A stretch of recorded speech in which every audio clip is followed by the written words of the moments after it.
Shedeur Sanders closed last season the way young quarterbacks are supposed to: calm, efficient, confident. When the Browns needed stability, he delivered it. Back-to-back wins, command of the huddle, veterans rallying around him instead of side-eyeing him.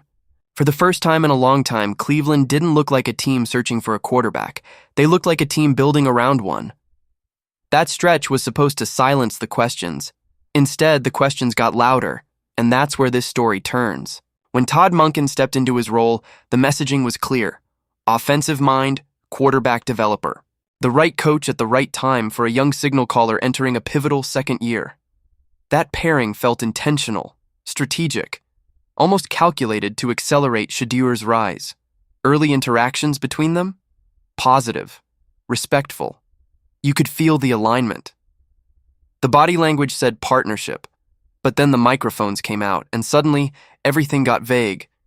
When asked directly whether Shedeur Sanders is the starting quarterback, Monken didn't slam the door on debate.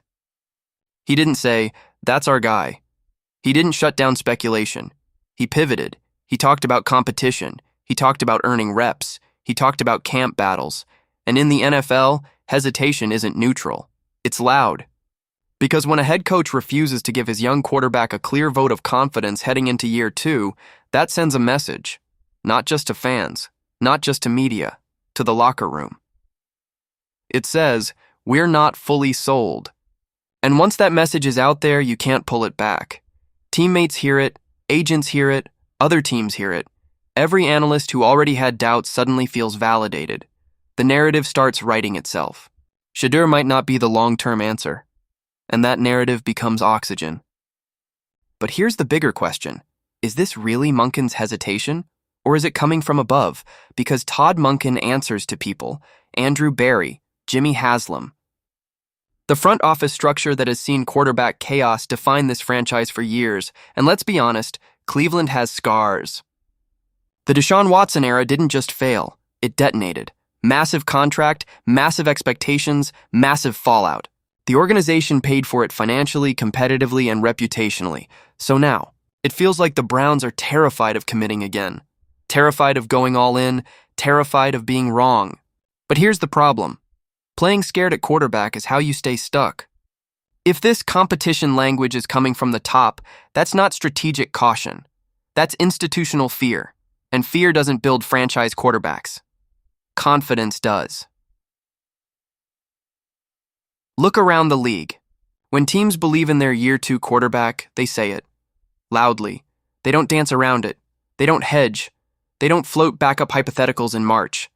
They commit, even if there are flaws, even if growth is still needed, even if development isn't complete. Because development requires psychological certainty.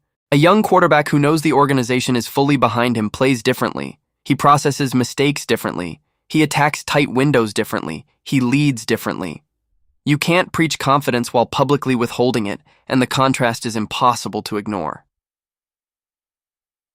Other second-year quarterbacks around the league, they're being handed the keys. In Cleveland, the keys are still technically available.